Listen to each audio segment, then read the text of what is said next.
Hi students, welcome to Sridhar CC. Students, మనం previous classes లో కొన్ని ఇంపార్టెంట్ టాపిక్స్ చూస్తున్నాం. అందులో సెల్ ఆర్గనల్స్ గురించి చూసాం కదా. ఇప్పుడు ఆ సెల్ ఆర్గనల్స్ మీద కొన్ని ఆబ్జెక్టివ్స్ చూద్దాం కొన్ని. ఓకే, చూడండి. Who discovered cell wall? కణకవచమును ఎవరు కనుక్కున్నారు అన్నాం. అసలు కణకవచం అంటే మీకు ఏం చెప్పాను నేను? కణాలని ఆవరించి ఉన్నటువంటి పొర ఏదైతే ఉందో ప్లాంట్ సెల్స్ లో, పర్టికులర్ గా వృక్ష కణాలలో కనుక మనం చూస్తే, ఇలా వృక్ష కణాలలో రెండు రకాల త్వచాలు ఉంటాయమ్మా.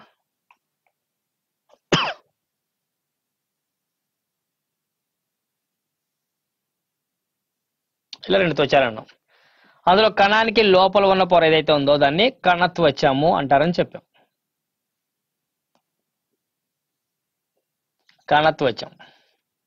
ఈ పైన ఉన్న పొర ఏందయ్యా అంటే కణకవచం.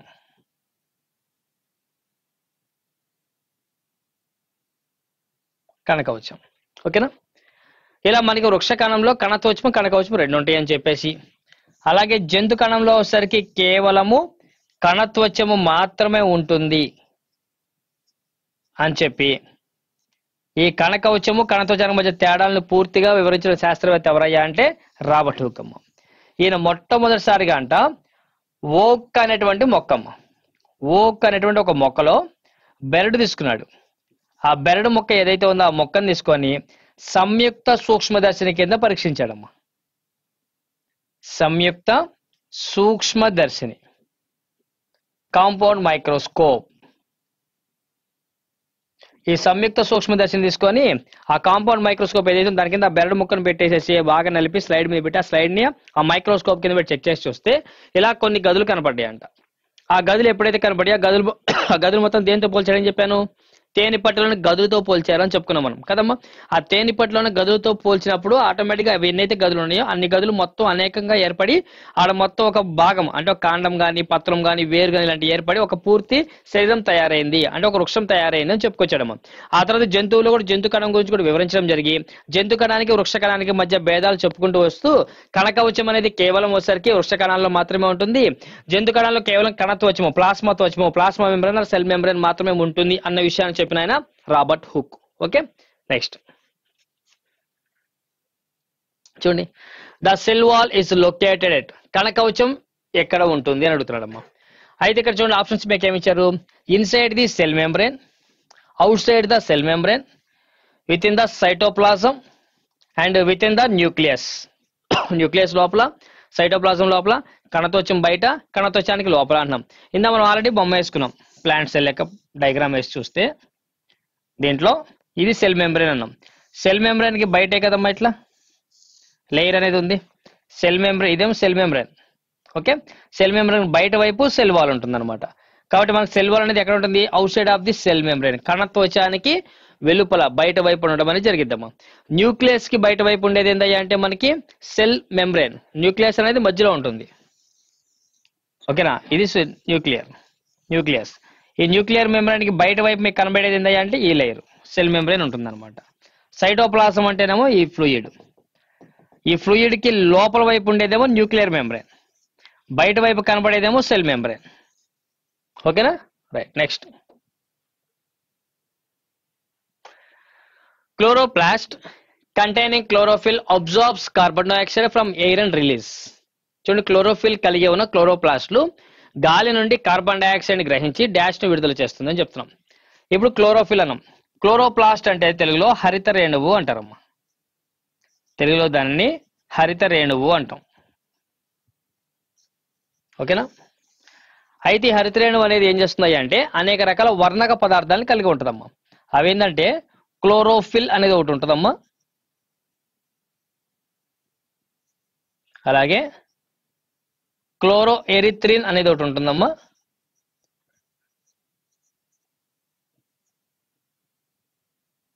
అలాగే క్లోరోసయానిన్ అనేది కూడా ఒకటి ఉంటుందమ్మా.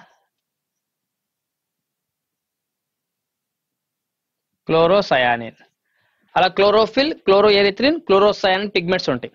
వాటి వల్ల లీఫ్ పత్రం ఏదైతే ఉందో ఆ పత్రానికి డిఫరెంట్ టైప్ ఆఫ్ కలర్స్ వస్తాయేమో. అందులో క్లోరోఫిల్ అంటాం. క్లోరోఫిల్ అనేది ఏంటంటే గ్రీన్ కలర్ తీసుకొస్తుంది లీఫ్ కి.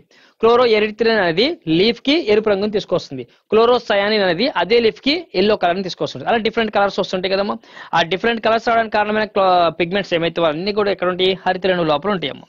అయితే ఈ హరితరేణువు లోపల క్లోరోఫిల్ కలిగి ఉంటుంది కాబట్టి ఈ క్లోరోఫిల్ కిరణజన్య సంయోక్రియ ఫోటోసింథసిస్ అనే ఒక రియాక్షన్ జరిపిద్దామా. ఆ కిరణజన్య సంయోక్రియ అనేది అక్కడ జరపడం వల్ల గ్లూకోజ్ అనేది ఫామ్ అవుతుంది, అది గుర్తుపెట్టుకోండి. అయితే ఇప్పుడు ఆ గ్లూకోజ్ తయారు చేసేది క్లోరోఫిల్. ఆ క్లోరోఫిల్ ఎక్కడ ఉంది, హరితరేణువులో ఉంది.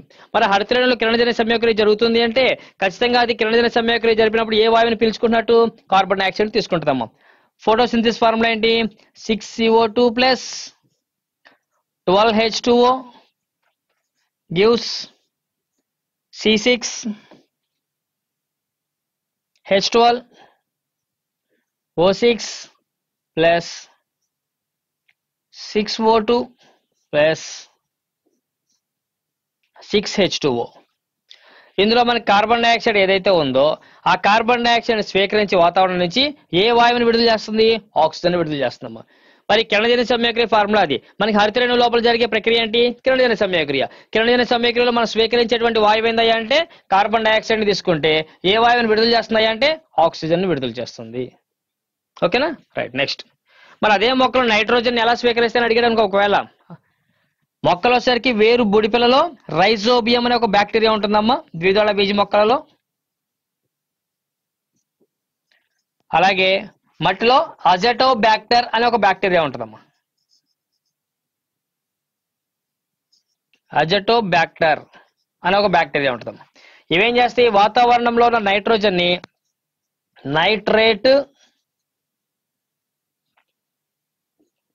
నైట్రైట్లుగా మారుస్తుందమ్మా.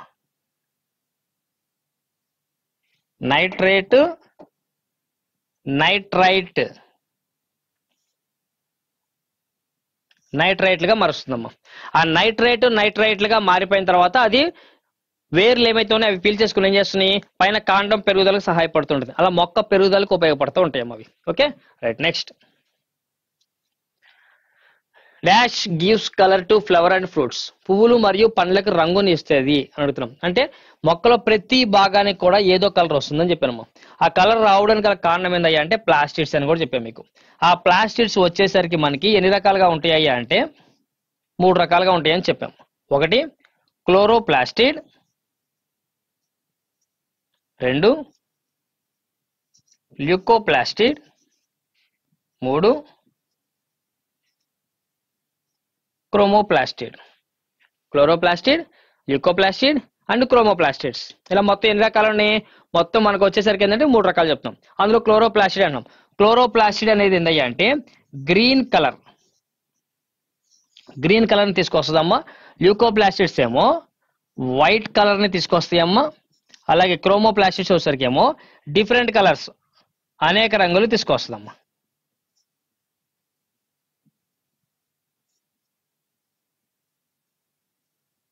డిఫరెంట్ కలర్స్ ని తీసుకొస్తుందమ్మా. ఓకేనా. అయితే అందులో మనకి గ్రీన్ కలర్ అంటే మీరు ఏ మొక్కలో చూసినా గ్రీన్ కలర్ లోనే ఉండాలి. సపోజ్ మనకి సూర్యరశ్మి మొక్కలో ఎక్కువగా ఎక్కడైతే పడుతుందో ఆ ప్రాంతం మొత్తం క్లోరోప్లాస్టిడ్స్ ఉంటాయని చెప్పుకున్నాం. అది మొత్తం గ్రీన్ కలర్ లో ఉంటుంది అని చెప్పుకున్నాం. ఏ మొక్కలో మీరు చూసినా లీఫ్ యొక్క కలర్ ఏంటి, గ్రీన్ లోనే ఉంటుందిగా లీఫ్ యొక్క కలర్. అప్పుడు అక్కడ మనకి ఎగ్జాంపుల్ లీవ్స్ తీసుకోవచ్చు. అలాగే ఇక్కడ లీవ్స్ తీసుకోవాలి అంటే ఇక్కడ క్వశ్చన్ లో వచ్చేసరికి మనకి లీఫ్ అనేది లేదు కాబట్టి క్లోరోప్లాస్టిడ్స్ అనేవి మనకు ఆన్సర్ ఉండదు. ఒక ఆప్షన్ లో లేకపోతే ఒక ఆప్షన్ లో ఒకలా అంటే సెలెక్ట్ చేసుకోకూడదు, గుర్తుపెట్టుకోండి. నెక్స్ట్ ల్యూకోప్లాస్టిడ్స్ అనేది వైట్ కలర్ ని తీసుకొస్తాము. మీరు మొక్కలో ఏ భాగం చూసినా సరే మనకి వైట్ కలర్ అనేది ఉంటుంది అనమాట. అది ఎక్కడ ఉంటుంది, మనకి రూట్ అండ్ స్టెమ్ లో ఉంటుంది అనమాట. అలాగే క్రోమోప్లాస్టిడ్స్ ఏం చేస్తాయి అంటే డిఫరెంట్ కలర్స్ ని తీసుకొస్తాయమ్మా. ఆ డిఫరెంట్ కలర్స్ ఎక్కడ ఉంటాయి, మీరు ఏ ప్లాంట్ లో మనం చూసినా ఫ్రూట్స్ కానీ ఫ్లవర్స్ కానీ మీరు కరెక్ట్ గా చూసారు అంటే ఫ్రూట్స్ మనకి జామకాయ తీసుకోండి, యాపిల్ తీసుకోండి, మామిడికాయ తీసుకోండి, ఇవన్నీ కూడా కాయలే బట్ కానీ కలర్స్ డిఫరెంట్ గా ఉన్నాయి కదమ్మా. అలాగే ఫ్లవర్స్ ఉన్నాయి, మల్లెపూ తీసుకోండి, బంతి పువ్వు, గులాబీ, ఇలా మనం పూలు తీసుకుంటే వాటి కలర్ కూడా డిఫరెంట్ గా ఉంటుంది. కానీ వాటిని ఫ్లవర్స్ అనే పిలుచుకుంటాం. బట్ కానీ డిఫరెంట్ కలర్స్ వస్తున్నాయి కదమ్మా. ఆ డిఫరెంట్ కలర్స్ రావడానికి గల కారణం క్రోమోప్లాస్టిడ్స్ అమ్మా. అంటే ఓవరాల్ గా ఇచ్చిన ఆప్షన్స్ లో మనకి ఇలా మొక్కలోని అన్ని భాగాలకి రంగును కలగజేస్తూ ఉండేటువంటి వాటిని ఏమంటారయ్యా అంటే ప్లాస్టిడ్స్ అని చెప్పుకుంటారమ్మా. ఓకే, నెక్స్ట్ ఎండోప్లాస్మిక్ రెటిక్యులం అనేది ఏం పని చేస్తుందని అడిగాడు అనుకోమ్మా. దీన్ని అంతర్జీవ ద్రవ్యజాలం అంటాం తెలుగులో. అంతర్జీవ ద్రవ్యజాలము అంటారమ్మా. ఓకే, ఈ ఎండోప్లాస్మిక్ రెటిక్యులం అనేది 2 టైప్స్ గా ఉంటుందమ్మా. ఎండోప్లాస్మిక్ రెటిక్యులం 2 టైప్స్ ఉంటుంది. Rough endoplasmic reticulum, smooth endoplasmic reticulum. గరుకు అంతర్జీవ ద్రవిజాలము, నునుపు అంతర్జీవ ద్రవిజాలము, ఇలా 2 రకాలు ఉంటుంది. మీకు గరుకు వచ్చేసరికి ఏందయ్యా అంటే ఏం పని చేస్తుందంటే గరుకు అంతర్జీవ ద్రవిజాలం అనేది ప్రోటీన్ల సంశ్లేషణలో పాత్ర వహిస్తుందమ్మా. నునుపు అంతర్జీవ ద్రవిజాలం చేసే పని ఏందయ్యా అంటే కొవ్వుల సంశ్లేషణలో పాత్ర వహిస్తుంది అనమాట. ఓకే, అలాగే గాల్జీ సంశ్లేషం అనేది ఏం పని చేస్తున్నాయి అంటే మెయిన్ ఇది కణ విభజనలో పాత్ర వహిస్తామా. మెయిన్ కణ విభజన, సెల్ డివిజన్ లో పార్టిసిపేట్ చేస్తూ ఉంటది. అది కూడా పర్టికులర్ గా మనకి అంచె దశ అని ఉంటుంది. అంచె దశలో వచ్చేసరికి ఏందయ్యా అంటే మనకి ఇక్కడ మనకి దశలో న్యూక్లియస్ కేంద్రకాలు ఏర్పడుతూ ఉంటాయి. ఆ అంచె దశలో కేంద్రకాలు ఎప్పుడైతే ఏర్పడినాయో ఆ తర్వాత వచ్చే కణద్రవ్య విభజనలో ఆ 2 కేంద్రకాలకి మధ్యలో కణతోచం ఏర్పడుతుందమ్మా. ఇలా మనకి అంచె దశలోనేమో 2 కేంద్రకాలు వచ్చేసి ఉంటాయి. ఆ తర్వాత వచ్చిన సైటోకైనసిస్ కణద్రవ్య విభజనలో ఈ 2 కేంద్రకాలకు మధ్యలో కణతోచం అనేది ఏర్పడిద్దమ్మా. ఈ కణతోచం ఏర్పడడం వల్ల ఇదో కణంగా విడిపోయింది. ఇలా మధ్యలో 2 కణతోచం ఏర్పడి 2 పిల్ల కణాలుగా ఏర్పడడానికి సహాయపడుతూ ఉండే ఒక కణాంగమే గాల్జీ సంశ్లేషం అమ్మ. అలా కణ విభజనకు సహాయపడుతుంది. సెకండ్, రైబోజోమ్స్ కి అమైనో యాసిడ్స్ అందించి మనకి కణాలు తయారయ్యి ఒక షేప్ తయారవుతుంది. దానికి కారణం ప్రోటీన్స్ అని మనం చెప్పుకున్నాం. ఆ ప్రోటీన్స్ తయారు చేయడానికి కూడా పర్టికులర్ గా గాల్జీ బాడీస్ ఉపయోగపడుతూ ఉంటాయి. అంటే ప్రోటీన్ల సంశ్లేషణలో కూడా పాత్ర వహిస్తూ ఉంటుంది. అలాగే కణకవచం, వృక్ష కణాల్లో ప్రత్యేకంగా కణాలకి దృఢత్వాన్ని ఇస్తూ ఉండేది ఏదయ్యా అంటే కణకవచం అమ్మ. Next, which of the following is function of the plant cell wall? క్రింది వాటిలో మొక్కల కణకవచం యొక్క ముఖ్య విధిని గుర్తించండి అని చెప్తున్నాడమ్మా. ఇక్కడ చూడండి ఒకసారి, రెగ్యులేషన్ ఆఫ్ సెల్ షేప్, కణ ఆకారం యొక్క నియంత్రణ అని చెప్తున్నారమ్మా. కణానికి ప్రత్యేకంగా ఆకారాన్ని ఇస్తూ ఉండేది ఏదయ్యా అంటే మనకి ఎగ్జోస్కెల్టన్, మనకి స్కెల్టన్ ఆఫ్ సైటోప్లాజం అంటారమ్మా. స్కెల్టన్ ఆఫ్ సైటోప్లాజం, కణద్రవ్య అస్థిపంజరం అంటారమ్మా. ఈ కణద్రవ్య అస్థిపంజరం అనేది ఏదైతే ఉందో అది కణానికి ప్రత్యేకంగా ఆకారాన్ని ఇస్తూ ఉంటుందమ్మా. అలాగే వ్యాధికారక క్రిములకి వ్యతిరేకంగా రక్షణ ఇస్తుంది అంటాం. వ్యాధికారక క్రిములు ఏవైతే ఉన్నాయో వాటికి రక్షణగా ఉండగలిగేది ఏంటయ్యా అంటే బేసిక్ గా సెల్ మెంబ్రేన్ కాదు, లోపల మనకి నెంబర్ ఆఫ్ ఆర్గనల్స్ ఉంటాయి. అవి మెయిన్ పార్టిసిపేట్ చేస్తుంటాయి. ఇక్కడ నీరు మరియు పోషక రవాణా అంటే మనకి xylem అండ్ ఫైమ్ అవి కలిగి ఉంటాయమ్మా. మెయిన్ ఇక్కడ మనకి ఉన్న వాటిలో ముఖ్య విధి అడిగాడు కాబట్టి వాటర్ అండ్ న్యూట్రియంట్ ట్రాన్స్పోర్ట్ గుర్తుపెట్టుకోండి. Next, which organism lacks cell wall? కణకవచం లేనటువంటి జీవిని గుర్తుపెట్టుకోండి అక్కడ. కణకవచం లేనటువంటి జీవి మైకోప్లాస్మా అమ్మ. మైకోప్లాస్మా.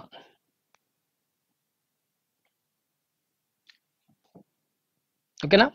ఈ మైకోప్లాస్మా అనేది ఒక బ్యాక్టీరియా అమ్మ. ఏంటమ్మా అది? ఒక bacteria.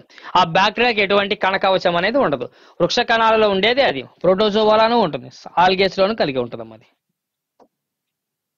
Next, the cell wall is a rigid layer. The cell wall is a rigid layer that surrounds the cells of. కణకవచం అనేది క్రింది కణాల చుట్టూ ఉండే దృఢమైన పొర అన్నాడు. మీకు సెల్ వాల్ కణకవచము అన్నాడు అంటే 100% మీరు గుర్తుపెట్టుకోవాల్సింది ప్లాంట్స్ అమ్మ. గుర్తుపెట్టుకోండి, ఇది కేవలం ఉండేది ప్లాంట్ కింగ్డమ్ సంబంధించినటువంటి సెల్స్ లో మాత్రమే ఉంటుంది.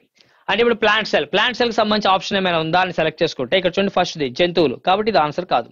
నెక్స్ట్ ప్లాంట్స్, ఇది అయ్యి ఉండొచ్చు. నెక్స్ట్ చూడండి, బోత్ యానిమల్స్ అండ్ ప్లాంట్స్, జంతువులు అసలు ఉండదు కాబట్టి ఇది మనం తీసుకోకూడదు. పైవేవి కావు అన్నాడు. ఖచ్చితంగా మొక్కల్లో మనకి సెల్ వాల్ అనేది ఉంటుంది కాబట్టి ఆన్సర్ అంటే మనకి ప్లాంట్స్.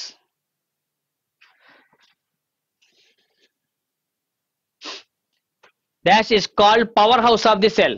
కణం యొక్క పవర్ హౌస్ అంటే కణశక్తి భాండాగారాలు అంటాం తెలుగులో. పెట్టిన పవర్ హౌసెస్ అంటే తెలుగులో కణశక్తి భాండాగారాలు.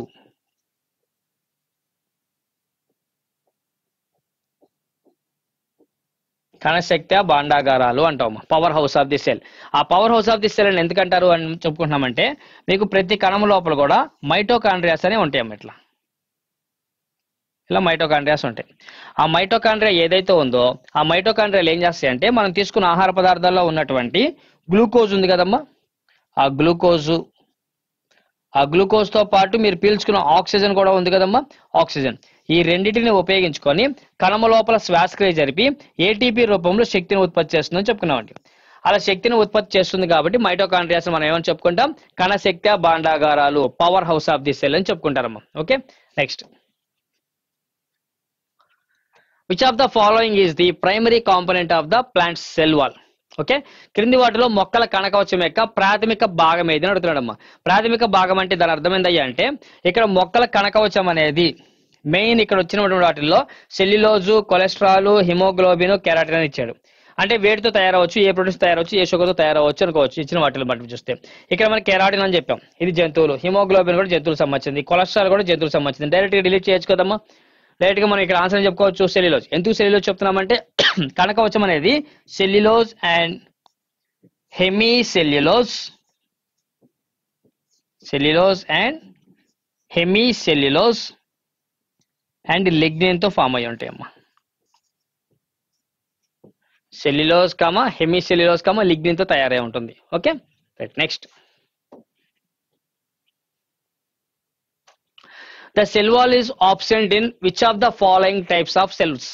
క్రింది ఏ రకమైన కణాల్లో కణకవచం లేదు అంటాడమ్మా. కణకవచం ఉండనిది ఏంటో జంతు కణాల్లో 100% ఉందని చెప్పుకున్నాం కదా. అవి ఎక్కడ ఉన్నాయి చూడండి, ప్రోకారియోటిక్ సెల్. ప్రోకారియోటిక్ సెల్స్ చూసుకుంటే కనుక మనకి కేంద్రక పూర్వజీవులు అని చెప్తున్నాం.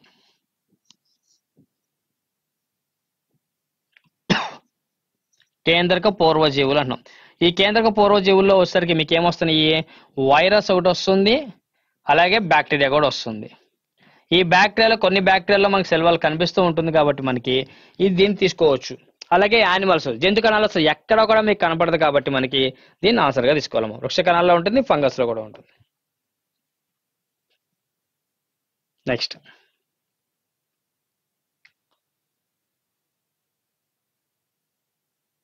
చూడండి, next protoplasm of the cell compresses of.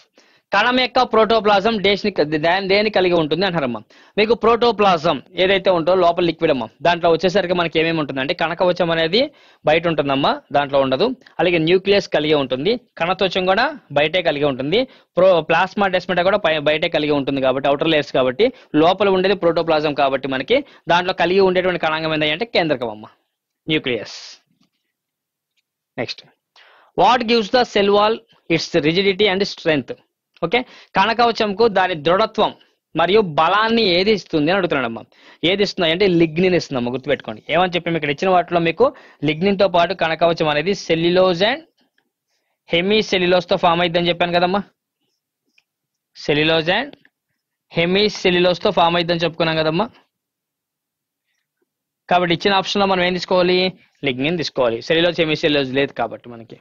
Next చూడండి ఒకసారి, ATP synthesised in mitochondria by. ATP mitochondria దేని ద్వారా సంశ్లేషణ చేయబడుతుంది అంటాడమ్మా. ఏటీపీ అనేది మైటోకాండ్రియాలో దేని ద్వారా సంశ్లేషణ చేయబడుతుంది అంటున్నాం. ఇక్కడ మనకి మైటోకాండ్రియాలో జరిగేది ఏమని చెప్పాను, శ్వాసక్రియ అని చెప్పాను, కణాంతర శ్వాసక్రియ జరిగేది అన్నాం. ఇక్కడ మీకు కణాంతర శ్వాసక్రియ ఏదైతే ఉందో మనకి గ్లూకోజ్ అనేది ఒకటి ఉంది కదమ్మా.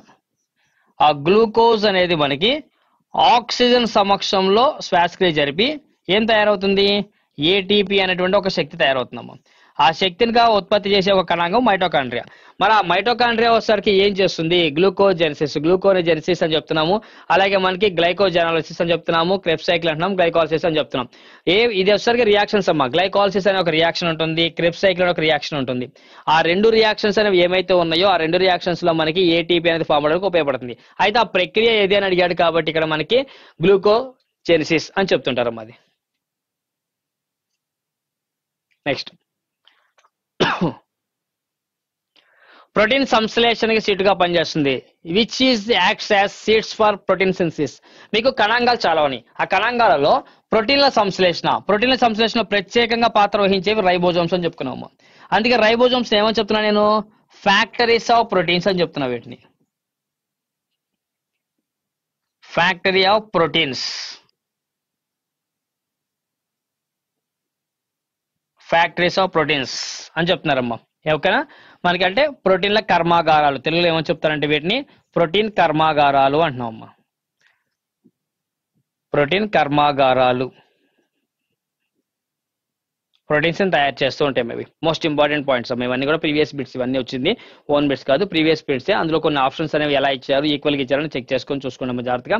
ప్రోటీన్ కర్మాగారాలు అంటున్నాం. ప్రోటీన్ కర్మాలను ప్రోటీన్స్ తయారు చేస్తుంటాయి. అలాంటి రైబోజోమ్స్ ఏమైతే ఉన్నాయో ఆ రైబోజోమ్స్ మనం 2 రకాలుగా డివైడ్ చేస్తారమ్మా. ఒకటి 70S రైబోజోమ్స్, 2 80S రైబోజోమ్స్ అని చెప్పుకున్నాం. అందులో పర్టికులర్ గా 70S రైబోజోమ్స్ దేంట్లో ఉంటున్నాయి అంటే 70S రైబోజోమ్స్ అనేవి ఏకకణ జీవులు, సింగిల్ సెల్ ఆర్గానిజమ్స్ లో బాగా ఎక్కువ ఉంటాయమ్మా. 80S రైబోజోమ్స్ అనేవి మల్టీ సెల్యులర్ ఆర్గానిజమ్స్, బహుకణ జీవుల్లో బాగా ఎక్కువ ఉంటాయమ్మా. అందులో పర్టికులర్ గా 70S రైబోజోమ్స్ మనలో కనుక చూసుకుంటే రఫ్ ఎండోప్లాస్మిక్ రెటిక్యులం, గరుకు అంతర్జీవ ద్రవ్యజాలంలో కలిగి ఉండి రైబోజోమ్స్ ప్రోటీన్స్ తయారు చేస్తూ ఉంటాయి అనమాట. అంటే ఓవరాల్ గా రైబోజోమ్స్ యొక్క మెయిన్ ఫంక్షనే ప్రోటీన్ సింథసిస్, ప్రోటీన్ల సంశ్లేషణలో పార్టిసిపేట్ చేస్తూ ఉంటాయి. Okay right. Next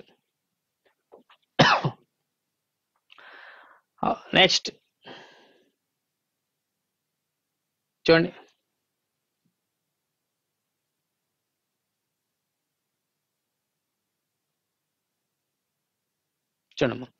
who first saw and described A live cell. ఓకేనా, లైవ్ సెల్ అంటే ఏంది, సజీవ కణము అంటున్నాం.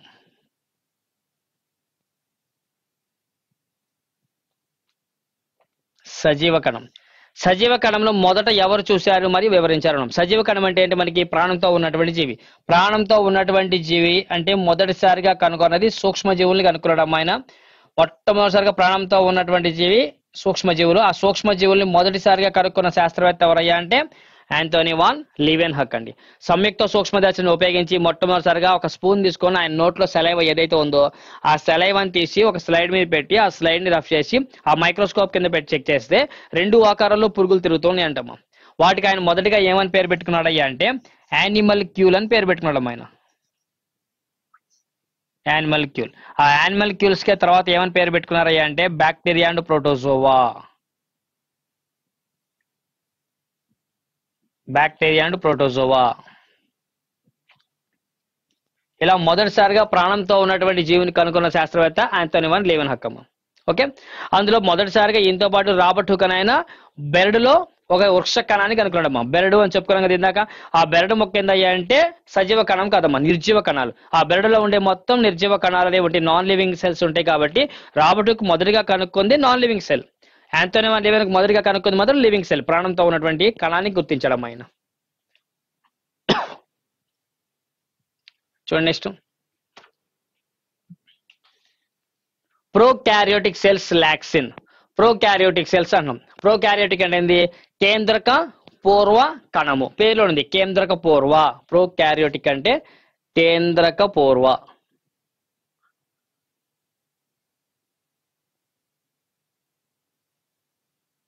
ఓకేనా, కేంద్రక పూర్వ అంటే కేంద్రకం ఉన్నట్ట లేనట్ట, 100% లేనట్టే కదమ్మా. మరి కేంద్రకం లేదు అంటాం అంటే కేంద్రకం కనపడదు అని అర్థం. అది ఎలా ఉంటుందయ్యా అంటే సపోజ్ ఇక్కడ మనం కణం ఇలా తీసుకున్నాం అనుకోమ్మా, ఆ కణంలో వచ్చేసరికి ఏందయ్యా అంటే ఇలా కేంద్రక తోచం ఉంటుందమ్మా. ఆ కేంద్రక తోచం ఏదైతే ఉందో ఆ కేంద్రక తోచం లోపించి ఉన్న కణం ఏదైతే ఉందో ఆ కణాన్ని మనం ఏం చెప్తామయ్యా అంటే కేంద్రక పూర్వ కణం అంటాం. అంటే ఇప్పుడు సపోజ్ మనకి కేంద్రకం లోపల మీకు ఏముంటాయంటే కేంద్రకాంశము,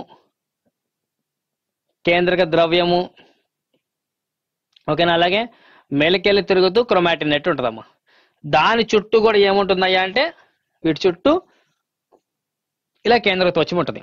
ఓకేనా, ఇక్కడ కేంద్రక పూర్వం అంటే దాని అర్థము ఈ కేంద్రక తోచం లేకపోవడం అమ్మా. కేంద్రక తోచం లేనప్పుడు ఏమైంది, కేంద్రకం లోపల ఏమైతే ఉన్నాయో మొత్తం కూడా స్ప్రెడ్ అయిపోతాయి అని చెప్పుకున్నాం. మొత్తం స్ప్రెడ్ అయిపోవడం వల్ల ఏం జరుగుతుంది, మనకి కేంద్రకం కనపడదు. అలాంటి వాటిని మనం కేంద్రక పూర్వ కణాలు అంటాం. ఇక్కడ ఏమడిగాడు, ప్రోకారియోటిక్ కణాలు లోపించేది ఏది అని అడిగాడు. కేంద్రకం అనేది లోపల ఉన్న పదార్థం స్ప్రెడ్ అవడం వల్ల మనకి అది కంటికి కనపడదు కాబట్టి ఇక్కడ కేంద్రకం అనేది ఉండదు అని చెప్పి ఇస్తారమ్మా మనకి option. Okay right. Next, which of the following cells cannot divide. క్రింది వాటిలో ఏది విభజించబడదు అని చెప్తున్నాడమ్మా. క్రింది వాటిలో ఏది విభజించబడదు, డివైడ్ అవ్వదు అని చెప్తున్నాను. కణానికి ఉన్న ప్రత్యేకమైన శక్తి ఏంది, ఒక కణము 2 కణాలుగా విభజన చెందడం అమ్మా. 1 2గా విడిపోతుంది, 2 4గా విడిపోతుంది, 4 8 కణాలుగా డివైడ్ అవుతూ ఉంటుందమ్మా. అంటే వీటికి ఉన్న శక్తి కణ విభజనలో పాత్ర వహించడం. ఇంకోటి కూడా ఏంటంటే ఒక కణం చనిపోయింది అనుకో మరలా రీజనరేట్ అయ్యే శక్తి కూడా కణాలకు ఉంటుంది. కానీ మనకి ఒకసారి చనిపోయినాక పునరుత్పత్తి చెందనటువంటి ఒకే ఒక కణం ఏందయ్యా అంటే నర్వ్ సెల్స్ అమ్మ, నాడీ కణాలు. అలాగే 1, 2, 2, 4, 4 కణాలుగా విడిపోవడం అనేది కూడా అక్కడ జరగదమ్మా. బై బర్త్ మీకు ఎన్ని నాడీ కణాలు ఉంటాయి, అన్ని నాడీ కణాలు అనేవి డెవలప్ అవుతూ ఒక జీవి బతకడానికి సహాయపడుతూ ఉంటాయమ్మా. ఎప్పుడైతే నాడీ కణం చనిపోయిందో అవి మరలా పునరుత్పత్తి చెందడం అనేది జరగదు. ఓకేనా, రైట్. ఇలాంటి కొన్ని క్వశ్చన్స్ అనేవి మీకు సెల్ ఆర్గనైజ్ మీద మిమ్మల్ని అడుగుతున్నారండి. అయితే రిమైనింగ్ ఇంకా చాలా క్వశ్చన్స్ ఉంటాయి, అవి వన్ బై వన్ క్లాసెస్ లో చెప్పుకుందాము. అయితే ఈ రోజు వచ్చేసరికి ఆల్రెడీ లాస్ట్ క్లాస్ లో చెప్పిన సెల్ ఆర్గనైజ్ మీద కొన్ని బిట్స్ మనం చూసాం కదా. ఇప్పుడు ఒక కాన్సెప్ట్ కూడా చూద్దాం. ఎక్కువగా ఇంకా సెల్ ఆర్గనైజ్ కాకుండా ఇంకా దేంటైనా క్వశ్చన్ అడుగుతున్నారా అంటే డిసీజెస్ మీద బాగా అడుగుతున్నారు. ఒక్కసారి ఆ డిసీజెస్ ఎలా ఉంటాయి ఏంటి అనేది ఒకసారి చూసి ఆ తర్వాత మళ్ళీ వాటి మీద కూడా కొన్ని మల్టిపుల్ చాయిస్ క్వశ్చన్స్ చూద్దాము. ఓకేనా, రైట్. చూడండి ఒకసారి, చూడండి ఒకసారి మనం కొన్ని ఇంపార్టెంట్ ప్రోగ్రామ్ మనం చూస్తే కనుక కాన్సెప్ట్ ఒకసారికి డిసీజెస్ అనేవి ఇస్తాడమ్మా. ఎక్కువగా మనకి డిసీజెస్ బాగా అడుగుతున్నారు మనకి ఎగ్జామ్ లో, కాబట్టి మనకి డిసీజెస్ గురించి చూద్దాం. అసలు డిసీజ్ అంటే ఏంటి అని అడుగుతారమ్మా. డిసీజ్ అంటే మీనింగ్ ఏంటంటే మనకి రెగ్యులర్ గా మెటబాలిక్ రియాక్షన్స్, చూడండి రెగ్యులర్ గా జరిగేటువంటి మెటబాలిక్ రియాక్షన్స్. మెటబాలిక్ రియాక్షన్స్ అంటే ఏంటి అసలు మీనింగ్? నిత్యము మీరు బతకడానికి ఉపయోగపడే జీవక్రియలు ఉంటాయి కదమ్మా. ఆ జీవక్రియలు ఏమైతే ఉన్నాయో ఆ జీవక్రియలు అనే వాటిని మెటబాలిక్ రియాక్షన్స్ అంటాం. జీర్ణక్రియ కావచ్చు, శ్వాసక్రియ కావచ్చు, విసర్జన కావచ్చు, బ్లడ్ సర్క్యులేషన్ కావచ్చు, నర్వస్ సిస్టమ్ కావచ్చు, ఎండోక్రైన్ కావచ్చు, వీటన్నిటిని మెటబాలిక్ రియాక్షన్స్ అంటాం. ఆ మెటబాలిక్ రియాక్షన్స్ లో వచ్చే చేంజ్ ఏదైతే ఉందో ఆ చేంజ్ ని మనం డిసీజ్ గా చెప్తామమ్మా. మెటబాలిక్ రియాక్షన్స్ లో వచ్చే చేంజ్ ని మనం డిసీజ్ అంటాం. అంటే ఫర్ ఎగ్జాంపుల్ హార్ట్ బీట్ తీసుకుందాం. మీకు హార్ట్ బీట్ వచ్చేసరికి నిమిషానికి ఎన్నిసార్లు కొట్టుకుంటుంది? హార్ట్ బీట్ వచ్చేసరికి మీకేమో నిమిషానికి 72 సార్లు ఉంటుంది. అలాగే రెస్పిరేషన్ నిమిషానికి 18 టైమ్స్ ఉంటుంది. పల్స్ రేట్ అనేది కూడా 72 టైమ్స్ ఉంటుంది. ఫర్ ఎగ్జాంపుల్ మీకు రెస్పిరేషన్ అనేది 72కి వచ్చి హార్ట్ బీట్ వచ్చేసరికి 18కి వచ్చింది అనుకో, మనిషి ఉంటాడా? చనిపోతాడు కదమ్మా. దాన్నే మనకి మెటబాలిక్ రియాక్షన్స్ లో చేంజ్ రావడం అని చెప్పుకుంటాం. అలాంటి చేంజెస్ ఏమైతే వచ్చినా ఆ చేంజెస్ ని మనం డిసీజ్ అని చెప్తామమ్మా. అయితే ఆ డిసీజ్ అనేది ఎవరికి వస్తుంది? సంథింగ్ ఒక పర్సన్ కి రావడం వస్తుంది. మీకు ఎగ్జామ్ లో అడుగుతాడు, which of the pathogen to causes disease, which of the which of the following vector to causes disease, ఇలా అడుగుతుంటారు మనకి ఎగ్జామ్ లో. అంటే ఏంటి? వ్యాధిని కలగజేసే వాహకం ఏంటి, వ్యాధిని కలగజేసే వ్యాధికారక జీవి ఏంటి అని అడుగుతారు. రెండింటికి డిఫరెన్స్ ఉందమ్మా. ఆ రెండు డిఫరెన్స్ మీరు గుర్తుపెట్టుకుంటే మనకి ఆన్సర్ ఈజీగా వస్తుంది. ఫర్ ఎగ్జాంపుల్ మీకు మలేరియా ఉంది. మలేరియా దేని వల్ల వస్తుందంటే మాక్సిమం అందరూ కూడా ఏం చెప్తారంటే దోమకాటు వల్ల అంటారు. దోమకాటు వల్ల మనకు మలేరియా వస్తుంది, కరెక్ట్ ఆన్సరే. బట్ కానీ దోమ కుట్టినప్పుడల్లా మనకు మలేరియా వస్తుందా అంటే రాదు కదండి. మనల్ని కుట్టే దోమ యొక్క శరీరంలో మలేరియా వ్యాధిని కలగజేసేటువంటి సూక్ష్మజీవి ఉండాలి. ఫస్ట్ ఆఫ్ ఆల్ అసలు వ్యాధిని కలగజేసే వాటిని ఏమంటారు అనేది తెలుసుకున్నామా. వ్యాధిని కలగజేసేవి ఏమైతే ఉన్నాయో వాటిని మనం ప్యాథోజెన్స్ అంటాం. వ్యాధిని కలగజేసే వాటిని మనం ఏమని చెప్పుకుంటామండి? ప్యాథోజెన్స్ అంటాం. ఓకేనా? ఆ ప్యాథోజెన్స్ అనే వ్యాధిని కలగజేస్తాయి. అయితే ఈ ప్యాథోజెన్స్ డైరెక్ట్ గా మనిషి యొక్క శరీరంలోకి వెళ్ళవమ్మా. ఆ ప్యాథోజెన్స్ ని మోసుకు వచ్చేవి ఒకటి ఉంటాయి. ఈ ప్యాథోజెన్స్ మొత్తాన్ని మోసుకొని మనల్ని కుట్టి మన బాడీలోకి పంపించేవి కొన్ని ఉంటాయి. వాటిని మనం వెక్టార్స్ అంటాం. వెక్టార్స్, వాహకాలు అంటాం. ప్యాథోజెన్స్ అంటే అర్థం వ్యాధి కారకాలు అంటాం. ప్యాథోజెన్స్ అంటే వ్యాధి కారకాలు, వెక్టార్స్ అంటే వాహకాలు అని చెప్పుకుంటాం. ఓకే, ఈ ప్యాథోజెన్స్ అనే వాటికి ఎగ్జాంపుల్ ఏం చెప్పుకుంటాం మనం? వైరస్ కానీ, బ్యాక్టీరియా కానీ, ప్రోటోజోవా, ఫంగై అండ్ నిమాటోడ్స్.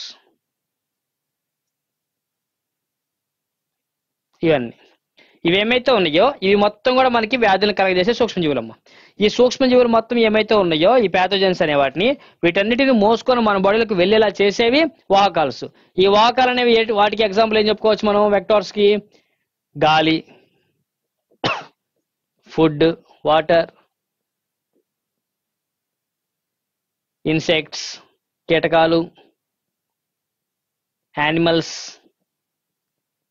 ఇలా ఇవన్నీ కూడా ఏం చేస్తాయ్యా అంటే ఆ వ్యాధికారక జీవులు ఏమైతే మనం చెప్పుకుంటున్నామో వాటి మొత్తాన్ని మోసుకొని మన బాడీలోకి పంపించేలా చేస్తామా. అప్పుడు మనకు ఆ వ్యాధులు రావడం జరిగింది. ఫర్ ఎగ్జాంపుల్ ఒకటి చెప్తా చూడండి. ఇప్పుడు మలేరియానే తీసుకుందాం, లేదా కోవిడ్-19 అందరికీ తెలిసింది కోవిడ్-19 అని చెప్తున్నాం. ఈ COVID-19 ఒక వ్యాధి. ఈ వ్యాధి వల్ల మన శరీరంలో ఒక అవయవం పాడైపోతుంది. ఏంటి అవయవం? లంగ్స్ పాడైపోతున్నాయి. ఓకేనా? అయితే ఇందులో మనకి వ్యాధి రావడానికి కారణం ఇది ఒక మనిషికి వస్తుందమ్మా. COVID-19 మనకు వస్తుంది కదా. మనిషిలో ఏ పార్ట్కి వస్తుంది? లంగ్స్కి వస్తుంది. ఈ COVID-19 అనేది ఒక పర్సన్ నుంచి ఇంకో పర్సన్కి వెళ్తుందమ్మా. ఒక పర్సన్ నుంచి సంథింగ్ ఇంకో పర్సన్కి వెళ్తుంది. ఈడ ఒకడు ఉన్నాడు. ఓకేనా? ఈ పర్సన్కి ఇక్కడి నుంచి వీడున్నాడు, వీడు దగ్గుతున్నాడు.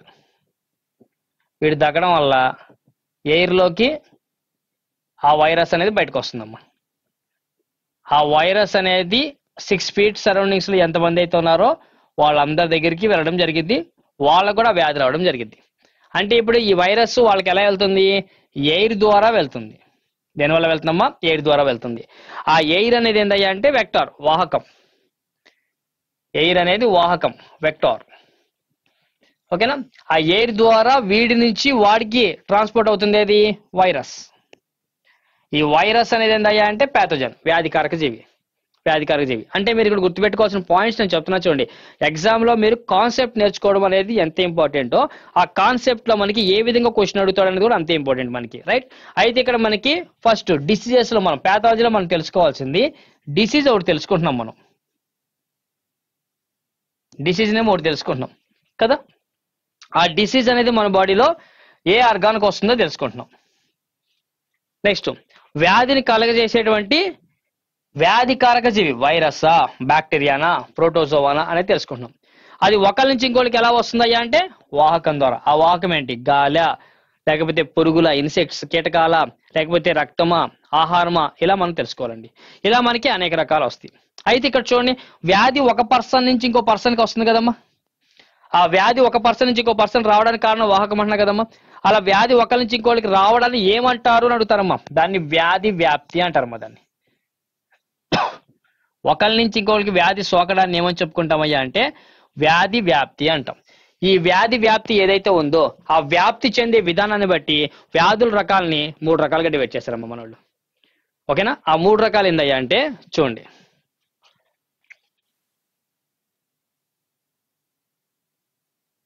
డిసీజ్,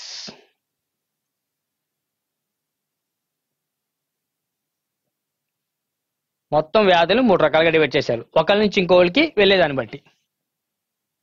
ఒకటి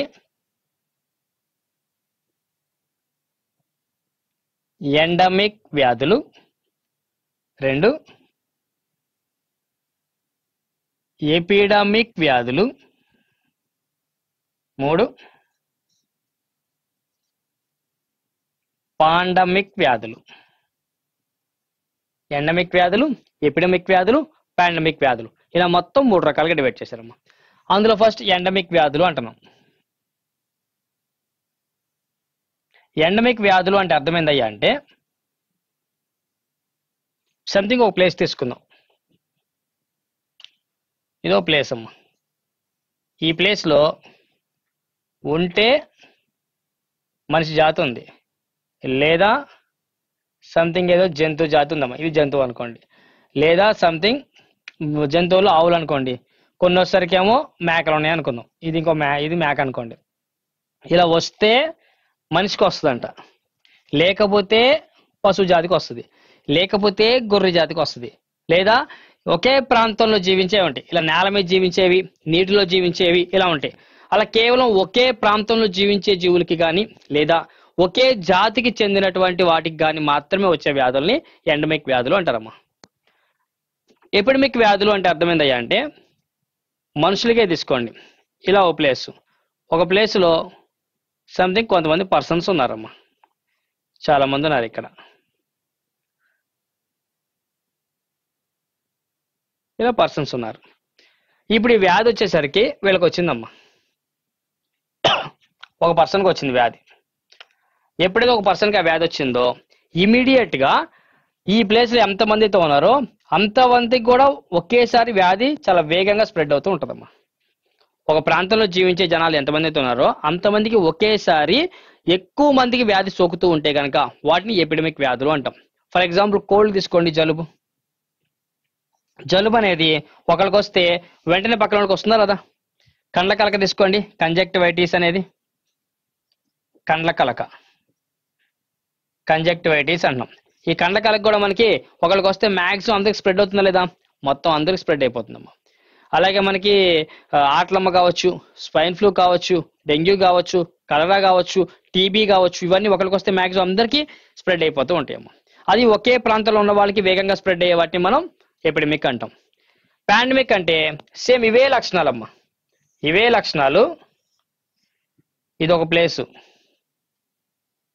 ఇదొక ప్లేసు, ఇదొక ప్లేసు, ఇది మొత్తం ఒక కంట్రీ అనుకోండి. ఇంకో కంట్రీలో కూడా సంథింగ్ కొన్ని స్టేట్స్ ఉంటాయి కదమ్మా, ఇలా స్టేట్స్ ఉంటాయి కదమ్మా. ఇక్కడ జనాలు ఉంటారు, ఇక్కడ జనాలు ఉంటారు, ఇక్కడ జనాలు ఉంటారు, ఇక్కడ ఉన్నారు, ఇక్కడ జనాలు ఉన్నారు, ఇట్లా జనాలు ఉన్నారు. అయితే ఇక్కడ మనకి ఎపిడమిక్లో ఏం జరుగుతుంది? కేవలం ఒక ప్రాంతంలో జీవించే వాళ్ళకి మాత్రమే వేగంగా వ్యాధులు వచ్చేస్తున్నాయి. కానీ ఇక్కడ ఏంటి, ఒక ప్రాంతంలో జీవించే వాళ్ళు ఎంతమంది అయితే ఉన్నారో వాళ్ళందరికీ చాలా వేగంగా వ్యాధులు అనేవి వ్యాప్తి చెందుతున్నాయి. అంతేకాకుండా ఆ వ్యాధులు అదే స్టేట్ లో, అదే కంట్రీలో ఉన్నటువంటి స్టేట్స్ ఉంటాయి కదమ్మా, ఆ స్టేట్స్ లో పక్క రాష్ట్రాలు ఏవైతే ఉన్నాయి వాటికి చాలా వేగంగా వ్యాధులు స్ప్రెడ్ అయిపోతూ ఉంటాయమ్మా. అంతేకాదు దేశాలు కూడా మారిపోయి అన్ని దేశాలు కూడా వ్యాధులు రావడం కూడా జరుగుతుంటుందమ్మా. అలా చాలా వేగంగా ఒక ప్రాంతం నుంచి మరొక ప్రాంతానికి వ్యాధులు చాలా వేగంగా సోకుతూ ఉంటే గనక, వ్యాప్తి చెందుతూ ఉంటే గనక వాటిని పాండమిక్ అంటాం. ఎగ్జాంపుల్ తెచ్చుకోవచ్చు కదమ్మా, కోవిడ్-19 మనం మంచి ఎగ్జాంపుల్ గా తీసుకోవచ్చమ్మా. ఓకేనా? ఆ కోవిడ్-19 ఒక ప్రాంతం నుంచి అనేక ప్రాంతాలకి చాలా వేగంగా స్ప్రెడ్ అయిందా లేదా? చాలా వేగంగా స్ప్రెడ్ అయిపోతుందమ్మా. అదే ఇక్కడ ఎండమిక్ అంటే ఏం చెప్పాను? ఒకే ప్రాంతానికి లేదా ఒకే జాతికి మధ్య వ్యాధులు రావడం. కౌపాక్స్, మ్యాడ్ కౌ ఇలాంటి వ్యాధులమ్మా, పశువులకు మాత్రమే వస్తుంటాయి ఇవి. ఓకేనా? జంతువులు మనకి రావన్నమాట. అలాగే ఇక్కడ ఎపిడమిక్ అంటే ఒకే ప్రాంతంలో జీవించే వాళ్ళకి ఒకేసారి అనేక మందికి వచ్చేస్తుందమ్మా, చాలా వేగంగా స్ప్రెడ్ అయిపోతూ ఉంటుంది. పాండమిక్ వచ్చేసరికి ఏంటంటే ఒక ప్రాంతంలో జీవించే వాళ్ళకి వెంటనే ఆ వ్యాధులు చాలా వేగంగా ఇంకో ప్రాంతానికి కూడా స్ప్రెడ్ అయిపోతూ ఉంటాయి. ఒక దేశం నుంచి ఇంకో దేశానికి కూడా వెళ్ళిపోవచ్చు, చాలా వేగంగా స్ప్రెడ్ అవుతుంటాయి. అలాంటి వాటిని మనం పాండమిక్ వ్యాధులు అని చెప్పుకుంటాం. ఇలా మనకి వ్యాధి వ్యాప్తి చెందే దాన్ని బట్టి 3 రకాలుగా డివైడ్ చేసుకుంటున్నాం అమ్మా. Okay, right, very good. ఇలా మీకు వ్యాధి వ్యాప్తి, వ్యాధి అంటే ఏంది, వ్యాధి కారకాలు ఎలా ఉంటాయి అవి తెలుసుకోవాలమ్మా. అందులో పర్టికులర్గా మీరు వైరస్ వల్ల వచ్చే వ్యాధులు అండ్ బ్యాక్టీరియా వల్ల వచ్చే వ్యాధుల్ని మీరు బాగా గుర్తుపెట్టుకోండి అమ్మా. ఓకేనా? వీటికి నేను కొన్ని షార్ట్ కట్స్తో చేస్తాను, ఒక వీడియో చేస్తాను, మీరు గుర్తుపెట్టుకుందరు కానీ ఈజీగా వైరస్ వ్యాధుల్ని, బ్యాక్టీరియా వ్యాధుల్ని ఎలా గుర్తుపెట్టుకోవాలి ఏంటి అనేది నేను చెప్తాను, గుర్తుపెట్టుకుందరు కానీ షార్ట్ కట్స్లో. ఓకే, అయితే ఇందులో మీరు ఇంకా బాగా గుర్తుపెట్టుకోవాల్సింది ఎక్కువగా అడుగుతుంది వెక్టార్స్. ఈగల వల్ల వచ్చే వ్యాధులు ఏమైనా ఉన్నాయా, దోమల వల్ల వచ్చే వ్యాధులు ఏమైనా ఉన్నాయా అలా అడుగుతుంటారమ్మా. అలా కనుక మిమ్మల్ని అడిగితే గుర్తుపెట్టుకోండి, కొన్ని చెప్తాను మీకు. పర్టికులర్గా ఈగలు అంటున్నాం.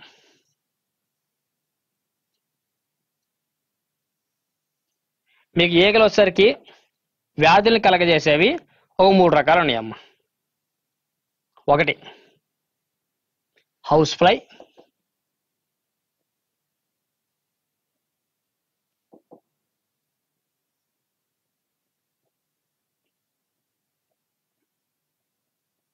House fly, sand fly,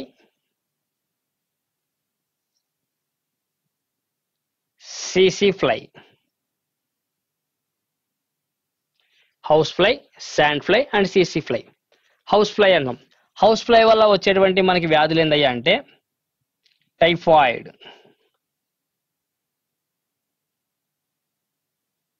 typhoid అని ఒక వ్యాధి వస్తుందమ్మా. శాండ్ ఫ్లై వల్ల ఏమొస్తుందయ్యా అంటే అమీబియాసిస్,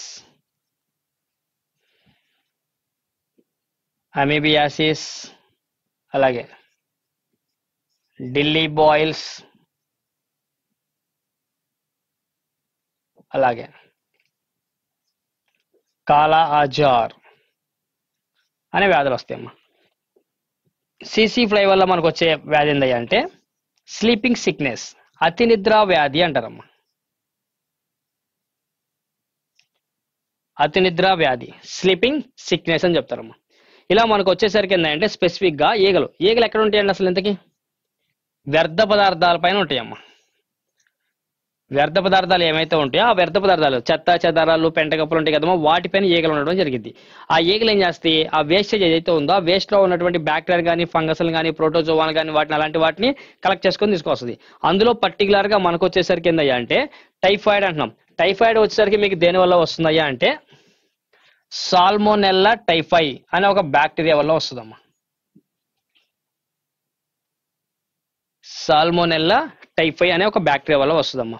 నెక్స్ట్ అలాగే amoebiasis and Delhi boils, kala-azar, ఇవన్నీ కూడా మనకి వేటి వల్ల వస్తుంటాయి అయ్యామంటే మనకి అమీబియాసిస్ అని చెప్తున్నాం. ఫస్ట్ మనం మలేరియా తీసుకుందాం. మలేరియా వచ్చేసరికి ప్రోటోజోవాల వల్ల వస్తుందమ్మా.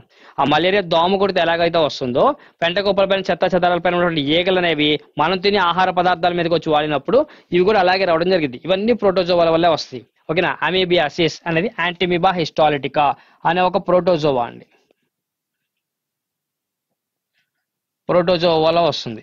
ఓకేనా. అలాగే ఢిల్లీ బాయిల్స్, లిష్మోనియా ట్రోపికా, అలాగే లిష్మోనియా డోనవాని, ఇలాంటి మనకి ప్రోటోజోవాలు ఉంటాయమ్మా. ఈ మూడు కూడా ప్రోటోజోవాల వల్ల వచ్చేటువంటి వ్యాధులమ్మా. ఇది కూడా అంతే కాలాజార్, ఇది ప్రోటోజోవా వల్లే వస్తుందమ్మా. అతినిద్ర వ్యాధి ట్రిప్నోజోమా గ్యాంబియాన్సీ అనేటువంటి ప్రోటోజోవా వల్ల వస్తుందమ్మా. ఇది కూడా అంటే మనకి ఇక్కడ ఈగల వల్ల వచ్చే వ్యాధులు ఒకటి మాత్రం బ్యాక్టీరియా వల్ల వస్తుంది, మిగతా వచ్చిన ఈగలు మొత్తం ఎక్కువగా ప్రోటోజోవా మరియు ప్రోటోజోవాలే, మెయిన్ ప్రోటోజోవాలే తీసుకొని మోసుకొని వస్తుందమ్మా. గుర్తుపెట్టుకోండి. అందులో కూడా పర్టికులర్ గా మోషన్స్ నీళ్ళ విరోచనాలు అవుతూ ఉంటాయమ్మా, వాళ్ళకి ఎక్కువగా వస్తుంటది అనమాట ఈ వ్యాధులు అనమాట. నెక్స్ట్ దోమలు చూద్దాం. మస్కిటోస్,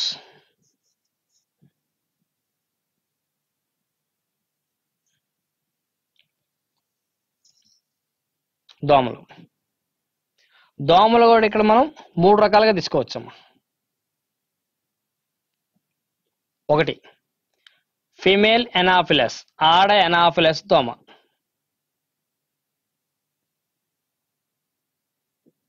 అలాగే ఆడ క్యూలెక్స్ దోమ. అలాగే ఆడ ఎడిస్ ఈజిప్టి.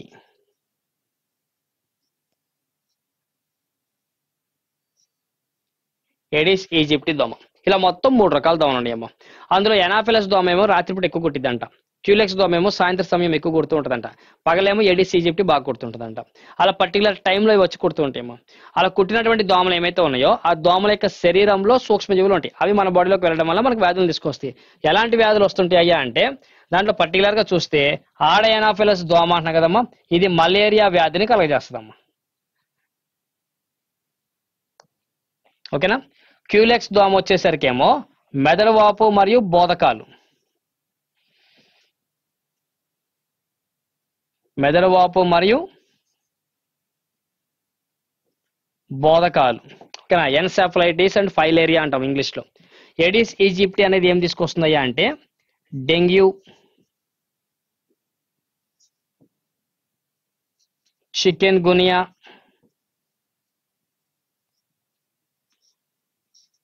జికా, ఇలాంటి వ్యాధులను తీసుకొస్తామా. ఇలా పర్టికులర్ గా మనకి దోమల వల్ల మనకి డిఫరెంట్ టైప్ ఆఫ్ డిసీజెస్ వస్తుంటాయమ్మా. ఓకే. వీటికి ట్రీట్మెంట్స్ ఏంటి, వాళ్ళకి ఏమైనా వ్యాక్సిన్స్ ఉన్నాయా, యాంటీబయాటిక్స్ ఉన్నాయా, ఇలాంటివి కూడా మనం తెలుసుకోవాల్సి ఉంటుందమ్మా. అలాగే ఇంకా కొన్ని చూస్తే కనుక మనకి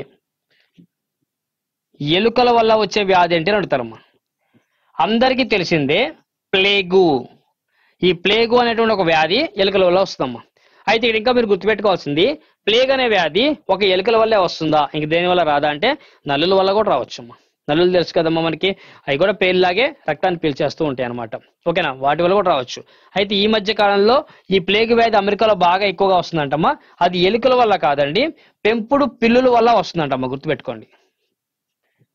పెంపుడు పిల్లులు ఏమైతే ఉన్నాయో వాటి వల్ల కూడా ప్లేగ్ వ్యాధి రావడం అనేది జరుగుతుందంట. కాబట్టి వాహకాల జంతువులు ఏమున్నాయో ఆ జంతువులు మనం గుర్తుపెట్టుకోవాలండి. రైట్. నెక్స్ట్ అలాగే ఎస్టిడి డిసీజెస్, ఎస్టిడి వ్యాధులు, సెక్షువల్లీ ట్రాన్స్మిటెడ్ డిసీజెస్, లైంగిక సంబంధిత వ్యాధులు అంటారమ్మా. అత్యధికంగా ఏంటంటే ఎక్కువ లైంగిక సంబంధాలు పెట్టుకునే వాళ్ళు ఎవరైతే ఉన్నారో వాళ్ళకి ఈ వ్యాధులు రావడం జరిగిద్దమ్మా. ఎస్టీడీ డిసీజెస్ అంటాం. ఆ ఎస్టీడీ డిసీజెస్ లో ఎస్టీడీ వైరల్ డిసీజ్ ఒకటి ఉంటుంది, ఎస్టీడీ బ్యాక్టీరియల్ డిసీజెస్ కొన్ని ఉంటాయి. ఓకేనా? వైరస్ల వల్ల సెక్షువల్ రిలేషన్స్ వల్ల వచ్చే వ్యాధులు ఏందయ్యా అంటే ఎయిడ్స్ అనే ఒక వ్యాధి వస్తుందమ్మా. అలాగే బ్యాక్టీరియల్ డిసీజెస్ లో వచ్చేసరికి ఏమొస్తుందని అడుగుతారమ్మా. అవి ఏందయ్యా అంటే మనకి స్పెసిఫిక్ గా మనకి సెక్షువల్ రిలేషన్స్ వల్ల వస్తుంటాయని చెప్పాం. లైంగిక అవయవాల పైన వచ్చేసరికి ఏందయ్యా అంటే పుండ్లు ఏర్పడి మనకి చీము కారుతూ ఉంటుందమ్మా. ఓకేనా? పుండ్లు ఏర్పడి చీము కారుతూ ఉంటుందని చెప్తున్నాం. అందులో పర్టికులర్ గా ఎయిడ్స్ వ్యాధిని కలగజేసే వైరస్ పేరు కూడా గుర్తుపెట్టుకొని హెచ్ఐవి.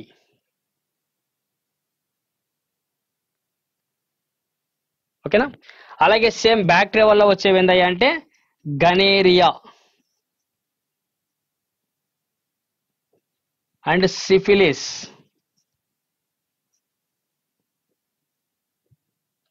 ఇందులో గనేరియా, ఓకేనా, నిస్సేరియా గనేరియా అనే ఒక బ్యాక్టీరియా వల్ల వస్తాము. సిఫిలిస్, ట్రిపోనిమా పల్లిడమ్ అనేటువంటి ఒక బ్యాక్టీరియా వల్ల వస్తాము. ఇవేమో బ్యాక్టీరియా వల్ల వచ్చేటువంటి వ్యాధులు, ఇదేమో వైరస్ వల్ల వచ్చే వ్యాధులు. మ్యాక్సిమం రెండింటి లక్షణాలు ఒకేలా ఉంటాయి, గుర్తుపెట్టుకోండి. ఓకేనా? ఇట్లా మనకి ఎస్టీడీ డిసీజెస్ ఏంటి అని అడుగుతారమ్మా. ఇలా మనకి వ్యాధుల పరంగా చూసుకుంటే టైప్స్ పరంగా చూసుకోండి, దేని వల్ల వస్తాయి, వాహకం వల్ల, ఏ వాహకం వల్ల వస్తుంది, ఎలా వ్యాప్తి చెందుతుంది అనేది చూడండి. ఓకేనా? అలాగే మీకు ఈ క్లాస్ లో వ్యాధులు ఎలా వ్యాప్తి చెందుతాయో చెప్పుకున్నాం కదా. నెక్స్ట్ క్లాస్ లో మీకు వచ్చేసరికి ఓన్లీ మనకి సూక్ష్మజీవుల వల్లే వస్తాయా, మీకు స్టార్టింగ్ ఇంట్రడక్షన్ అప్పుడు చెప్పాను మనకి జెనెటికల్ డిజార్డర్స్ కూడా కొన్ని ఉంటాయి, అవి ఏ విధంగా వస్తాయి, ఎలా మనం వాటిని కంట్రోల్ చేసుకోవచ్చు అనే విషయం కూడా చెప్దాం. అలాగే వ్యాధుల పైన కొన్ని ఆబ్జెక్టివ్స్ తీసుకొని నెక్స్ట్ క్లాస్ లో ఎక్స్ప్లెనేషన్ కూడా చూద్దాం. Okay students.